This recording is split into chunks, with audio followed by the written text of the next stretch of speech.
Nós saudamos a todos com a paz do Senhor. Amém. Convidar aos irmãos a abrirem a palavra no Evangelho de Mateus, capítulo 13. Iremos ler do versículo 11 até o versículo 13. Evangelho, segundo nos relatou Mateus, capítulo 13,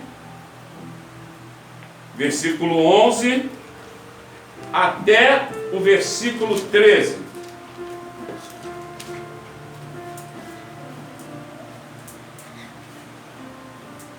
Amém? Mateus 13, do 11 até o versículo 13, a palavra do Senhor nos diz assim: Ele respondendo, disse-lhes: porque a vós é dado conhecer os mistérios do reino dos céus, mas a eles não lhe és dado, porque aquele que tem se dará, e terá em abundância, mas aquele que não tem, até aquilo que tem lhe será tirado. Por isso lhes falo por parábola, porque eles vendo não veem, e ouvindo não ouvem, nem compreendem até aí. Bendizemos o teu nome, glorificamos a ti, Senhor, e te pedimos que nesta hora o Senhor possa falar aos nossos corações através da sua palavra, nos concedendo o renovo nesta noite, Senhor, o conforto, o teu amor sobre nossas vidas. Fala a cada vida, Senhor, esclareça-nos, Senhor, através da tua palavra. Nós oramos assim em nome do Senhor Jesus. Amém, amado? Podemos nos assentar.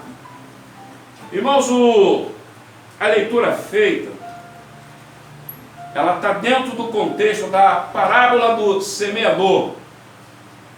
Quando Jesus, ali, perto ali, estava uma multidão, ali com o Senhor, e ele começa a tratar com aquela multidão ali, e ele vai falando por meio de parábolas com aquela multidão.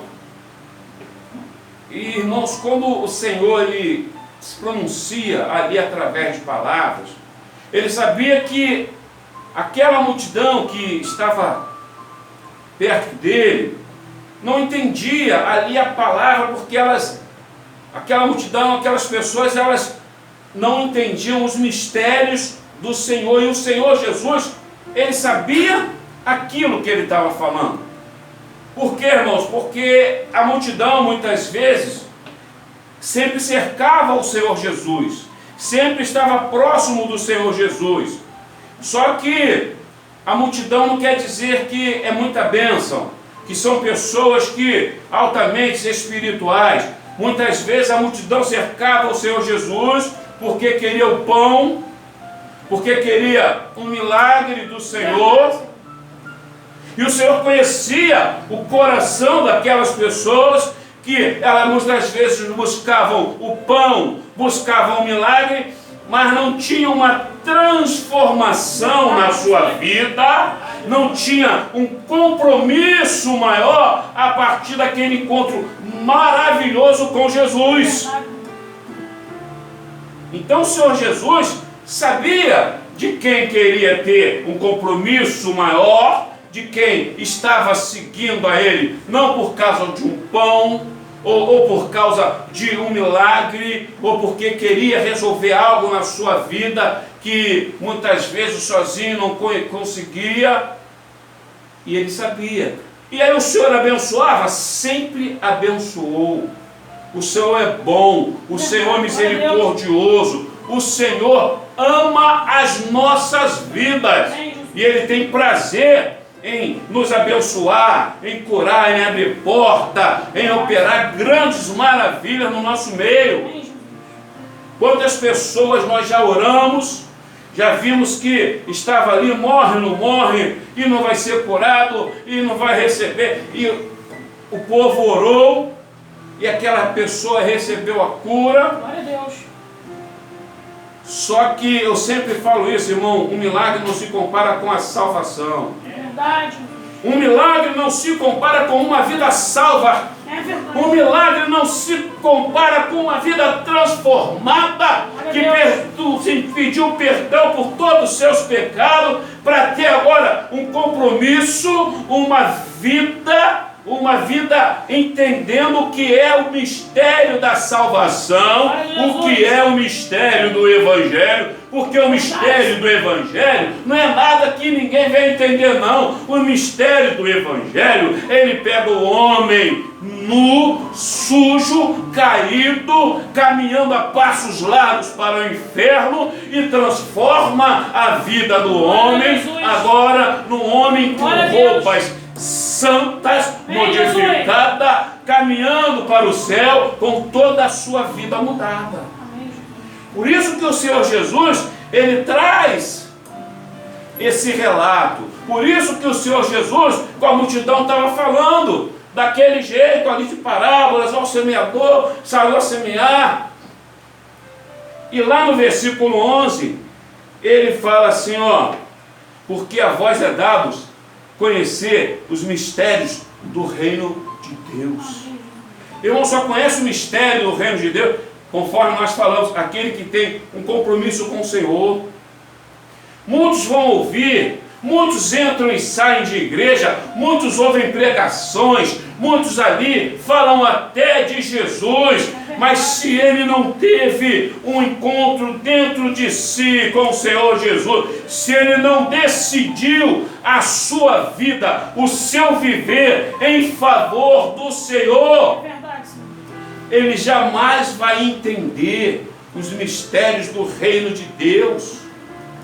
O mistério do reino de Deus não é dado a qualquer um, mas é dado àquele que quer ter um compromisso, entendeu a salvação de Cristo Jesus, e entendeu que a caminhada é algo sério, é algo que não se brinca, é algo que você é crente hoje, amanhã e depois, e está na quarentena, você continua sendo crente, você não pode abandonar, continua tendo boas maneiras, continua tendo um bom testemunho diante do Senhor, continua amando os irmãos, continua tendo comunhão com os irmãos, embora a gente não possa estar vendo todo mundo, todo dia, mas o amor ele pulsa dentro de nós. Nós temos o compromisso com o Senhor. Queremos saber como é que está, irmão? Isso é um mistério. Isso é o mistério do reino de Deus. Mas o mundo está em polvorosa, mas o crente está aguardando o arrebatamento. Glória a Deus. E nessa expectativa que nós estamos, nós consagramos nossa vida, nós procuramos acertar naquilo que sabemos que erramos, porque erramos, somos falhos, somos homens limitados, mas nos prostramos diante do Senhor e falamos, Senhor, eu quero compromisso contigo, Senhor. Eu quero ter uma vida, Senhor, na caminhada firme com o Senhor. Eu quero ser reconhecido como crente, como servo na sua presença. Porque ele fala assim, ó, porque é dado conhecer o mistério dos reinos, mas a eles não lhe é dado, porque o Senhor sabia que aquelas pessoas, elas não tinham ido ali para ter uma transformação de vida. Elas foram porque eram palavras boas. Jesus multiplicava pães, multiplicava peixes, Jesus operava milagres, fazia cego enxergar, quem era manco, aleijado, ele fazia andar, ressuscitava a morte. Quem não queria isso? Mas não adianta se achegar a Jesus somente para receber essas coisas, porque isso não terá validade no dia do juízo final. O que vai ter validade no dia do juízo final é ter aceitado Jesus para a salvação, ter vivido uma vida de santidade, uma vida como crente, uma vida compromissada com a salvação em Cristo Jesus na sua vida. E aí a gente começa a entender os mistérios de Deus na nossa vida, os mistérios do Senhor na nossa vida. O mundo não pode entender.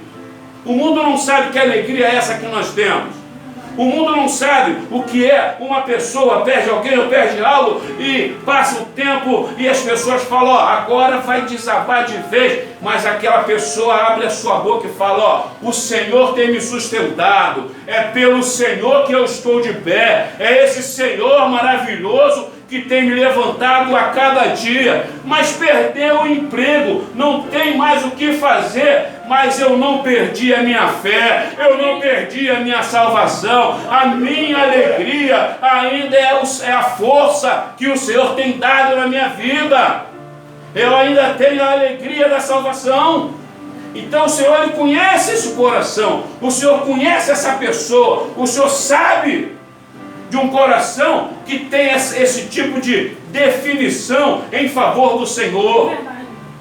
Por isso que Ele fala, ó, eles lá vão vir por parábolas, não vão entender, mas aí o Senhor depois, num dado momento, chama os seus discípulos, chama ali os seus discípulos e começa a explicar a cada um ali a parábola, e Ele fala assim, porque aquele que tem se dará e terá em abundância. Irmão, se você tem a bênção do Senhor na sua vida, se você tem o fruto do Espírito na sua vida, vai abundar cada vez mais na sua vida. A palavra de Deus diz que onde abundou o pecado e onde houve arrependimento e houve perdão e transformação de vida, superabundou a graça de Deus. Ela superou todas as coisas. Porque, irmão, na nossa vida é necessário hoje o nosso testemunho, a nossa vida na presença do Senhor ser muito mais importante, ser mais positiva, chamar mais atenção no sentido benéfico do que quando nós éramos mundanos, sem o Senhor. Se lá atrás chamou atenção, apareceu, foi destaque, hoje muito mais o Senhor tem que se destacar na nossa vida. Glória a Jesus. É isso que o Senhor está falando. Verdade. Quer ter compromisso com o Senhor? Vai abundar na sua vida. Quer ter compromisso com o Senhor? Quer os dons? Peça os dons do Senhor. O Senhor vai abundar na sua vida com os dons espirituais. Quer ter os frutos do Espírito na sua vida? Peça ao Senhor. Se una a Cristo. Tenha uma intimidade maior com Ele. E aí a palavra diz assim, você já tem a salvação, você já tem a bênção do Senhor na sua vida, mas você quer mais? Peça ao Senhor, porque vai abundar, vai transbordar na sua vida. Por quê? Porque o Senhor é bom. O Senhor vê um coração que está alegre em fazer a vontade dEle, em fazer a obra dEle.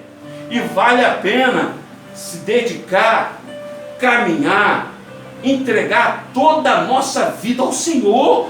Vale a pena. Que Ele fala assim, porque aquele que tem se dará e terá em abundância. Na presença do Senhor não falta nada para os seus servos. Os pastores às vezes têm dificuldade, eu falo, não falta nada daquilo, da sua intimidade com o Senhor, da graça de Deus sobre a sua vida. Paulo, quando falou, Senhor, ó, 3 vezes eu já orei, pedi, Senhor, tira esse espinho, isso, um mensageiro de Satanás, e está ali, isso me incomoda e machuca, e o Senhor fala assim, Paulo, a minha graça te basta. Sabe o que é isso? Quem tem intimidade com o Senhor não é um espinho que vai fazer você parar a sua caminhada com Cristo Jesus. Se você tem intimidade com o Senhor, a graça de Deus está sobre a sua vida e você entendeu o propósito de salvação e tem se sujeitado ao Senhor, o Senhor vai derramar bênçãos sem medidas para a sua vida. Ah, mas a depressão está tentando me pegar. Clame o nome de Jesus, peça em nome de Jesus, que o Senhor há de nos fortificar, há de te abençoar, há de te apoiar, te dar a força necessária para caminhar na presença do Senhor. Glória a Deus. Isso é o receber, é aquele que tem e vai ter em abundância, porque o Senhor ele é farto. O Senhor não falou que deu o Espírito por medida não, mas Ele derramou do Espírito Santo dele. E só recebe o Espírito Santo quem? Quem tem uma vida santa, quem tem uma vida dedicada na presença do Senhor. E o texto continua falando: mas aquele que não tem, até aquilo que tem lhe será tirado. Sabe o que é isso? Se quem tem intimidade com o Senhor, quem busca o Senhor, quem está na presença do Senhor, quem está ali tendo intimidade com o Senhor, a palavra de Deus diz que vai ter mais e terá com abundância. Aí fala assim: mas aquele que não tem intrepidez, aquele que não tem dedicação ao Senhor, aquele que não tem uma definição de caminhar na presença do Senhor, aquele que não tem uma vida santa, se ele tinha algum conhecimento, se ele se achegava na presença do Senhor, até isso que ele tem, ele vai ser tirado. Ah, mas eu já aceitei, eu já até me batizei, mas e como é que está a sua vida? Será que na tua caminhada você perdeu com a santidade? Será que outros valores passaram a ser mais importantes na sua vida do que os valores da salvação, do que os valores de Cristo Jesus? Se isso perdeu o interesse, o valor disso foi perdido na sua vida, a palavra de Deus diz que até o que você tem pode lhe ser tirado. Isso fala de um testemunho do crente. Se o crente não está dando um testemunho, se o crente começou a ceder sua carne, a andar em caminhos diferentes, a ouvir conversas que não vêm do trono de Deus, nós temos que tomar cuidado para não perder aquilo que nós temos. A palavra de Deus é assim: aquele que quer estar de pé, ele cuide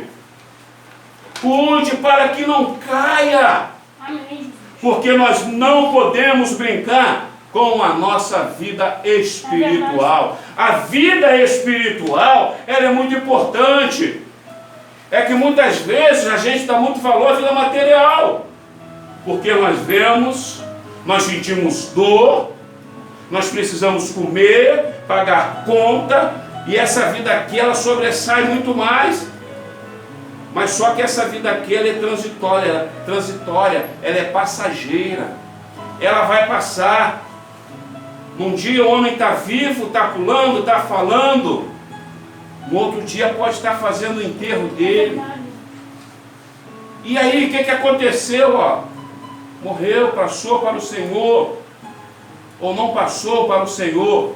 Para onde vai a alma desse homem? Se ele teve uma vida firme na presença do Senhor, se morreu como crente, como servo ali, certamente ele entrará no descanso do Senhor, para aguardar o dia do arrebatamento. E nós não podemos permitir que aquilo que nós temos seja tirado. Não é que seja tirado, é que nós deixamos de valorizar e nos distanciamos de todos os valores morais, cristãos, éticos que o Senhor, Ele colocou na nossa vida, porque até chegarmos ao Senhor, nós não tínhamos esses valores. Éramos pessoas muitas vezes desclassificadas, que faziam um monte de coisa errada e achavam que estava tudo certo. Mas quando o Senhor nos chamou para a sua presença, nos colocou de pé, nos fez uma nova vida, agora uma vida transformada. E eu não posso deixar que as coisas antigas elas retornem para a minha vida, a ponto de tirar esta comunhão que eu tenho com o Senhor.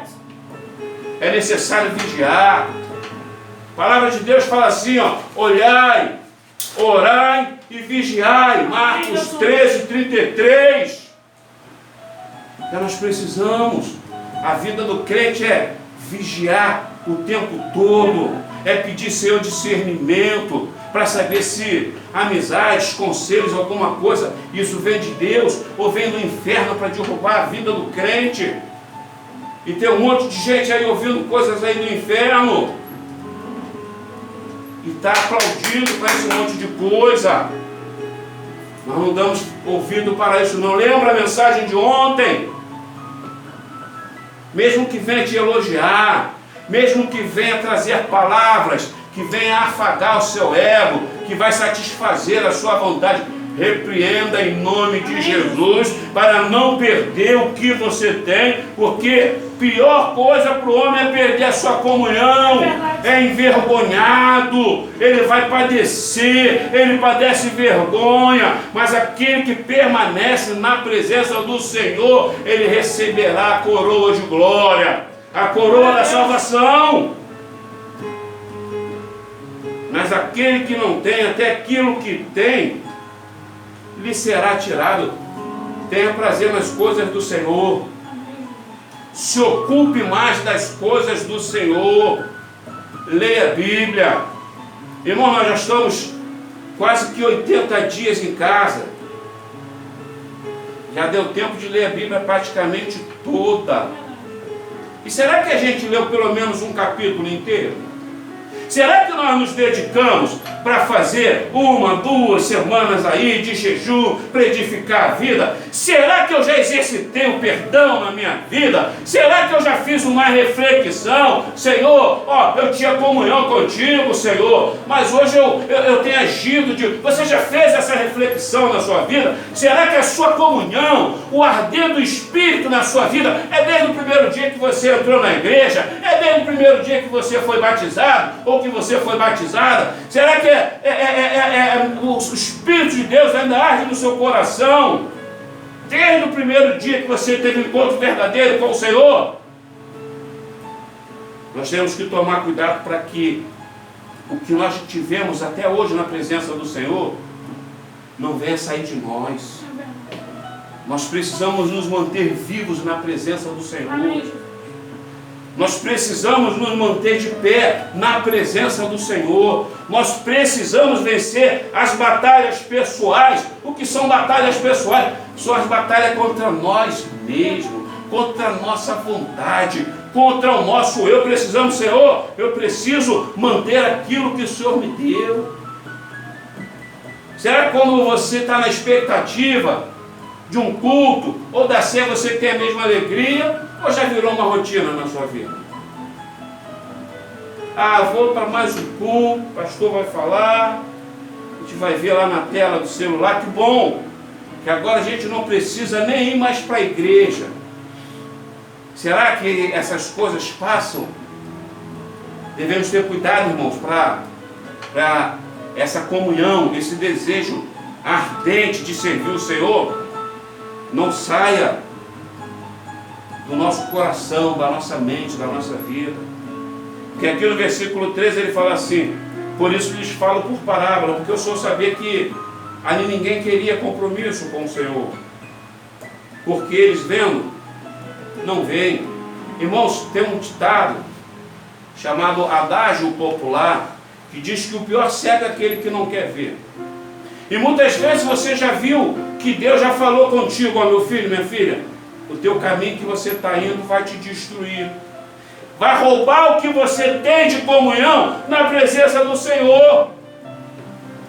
Aí a pessoa está vendo, mas ela não vê, porque ela deseja tanto aquilo ali, aquilo é tão importante na vida dela, que ela está fingindo que não está entendendo nada, mas ela está sabendo. Irmãos, o crente ele não pode deixar de entender aquilo que Deus já está mostrando a ele, porque quando Deus já está te mostrando aqui hoje, não é porque aquilo vai acontecer agora não, mas ele está tentando evitar que as coisas ruins te aconteçam lá na frente. Então é necessário você, Senhor, eu estou entendendo o que o Senhor está falando comigo. Se o Senhor não quer isso para a minha vida, amém, louvado seja o nome do Senhor, eu vou mudar de postura, eu vou ficar de pé, eu não quero perder o que eu ganhei na presença do Senhor até hoje, eu quero caminhar mais e mais na tua presença, Senhor. É dessa maneira. E aí, o versículo continua falando: e ouvindo, não ouvem nem compreendem. Sabe o que é isso, irmãos? Eu sempre falo isso. A ovelha conhece a voz do seu pastor. E se a gente não está ouvindo a voz de Deus, nós não estamos compreendendo a voz de Jesus na nossa vida, é porque talvez nós não somos mais ovelhas do Senhor. Que a palavra de Deus diz assim: a ovelha conhece a voz do seu pastor e a ele obedece. Quando a gente começa a cometer um monte de coisa que Deus não falou, não quer para as nossas vidas, é porque nós estamos deixando de ser ovelha do aprisco do Senhor e estamos fazendo nossa vontade e vamos andar neste mundo por conta e risco da nossa vontade. Então, ouvindo, não ouve. Quantas vezes o Senhor já falou conosco? E a gente sabe, tem certeza que é Deus que está falando ao nosso coração, está nos avisando, Ele está mostrando. Quantas coisas que parecem boas, mas não são de Deus, irmãos. Peça, Senhor, discernimento para a sua vida. Abra os seus olhos. Peça ao Senhor mudança na sua vida, Senhor. Aqueça. Eu quero estar dentro do braseiro. Eu quero que o Teu Espírito Santo acenda a minha vida, Senhor. Eu estou apagadinho, Senhor. Eu não sei mais o que fazer. Eu estou perdendo aquela comunhão, porque, agora eu tenho pensado tanto somente em uma coisa. Muda um pouco o teu foco. Pede ao Senhor discernimento. Pede ao Senhor força para tu caminhar na presença do Senhor. Peço ao Senhor, Senhor, reaviva a tua obra na minha vida, Senhor. Porque só com um coração reavivado é que nós podemos ter comunhão com o Senhor, com o Espírito Santo do Senhor. Só com o coração transformado verdadeiramente, nós iremos ouvir a voz de Deus e nós iremos compreender o que Deus quer para mim e para a sua vida. E saiba de uma coisa, Deus não te quer caído. Deus te quer de pé na presença dEle. Deus não te quer servindo ao Senhor de qualquer maneira. Um monte de coisa tem prioridade na tua vida e o Senhor fica por último. Mas eu vou resolver o meu problema. Mas depois eu vejo aí também, se for assim, eu não vou mais à igreja. Está repreendido em nome de Jesus. O crente, ele tem que ter esse desejo todo o tempo da sua vida. Eu quero ter o ouvido sensível para entender a voz de Deus. Eu quero ver e enxergar e falar, é Deus que está abrindo os meus olhos, está me mostrando o caminho, está me mostrando o que fazer. E tudo isso é por quê, irmão? Porque Deus quer que você dê uma boa oferta, um dízimo alto, nada disso não, irmão. É só porque Deus quer salvar a tua vida. Só porque Deus quer livrar a nossa alma do inferno. E Ele nos trata dessa maneira, nos mantendo informados de todas as coisas, nos concede todas as dicas para estarmos de pé, para fugirmos do mal, para quando chegar aquela coisinha que vem docinha, isso é bom para você, que nada, segue em frente, nada, mete as caras, ninguém tem nada com a sua vida, ninguém tem nada com a sua vida, mas se também for para o inferno, ninguém vai para o inferno no seu lugar não, é você que vai. Então mantenha-se de pé na presença do Senhor. Mantenha-se sempre compromissada com o Senhor. Leve as coisas do Senhor com muita responsabilidade na sua vida. Não finja que não ouviu o conselho do Senhor. Por quê, pastor? Porque o pecado afasta o homem de Deus. E a gente não precisa avisar, não precisa andar, não precisa estar anotando para nada e ninguém, porque cada um sabe quando passa do limite e que está desagradando ao Senhor. Que essa palavra fique guardada em nossos corações, que possamos meditar nesta palavra, que possamos pedir, Senhor, não retire o que tem, Senhor, mas que eu possa me fortalecer na Tua presença e as Tuas bênçãos elas venham abundar na minha vida. Que o Senhor nos guarde de todo o mal e que possa estar abundando e que a presença do Espírito seja uma realidade em nossos corações. A todos a paz do Senhor Jesus.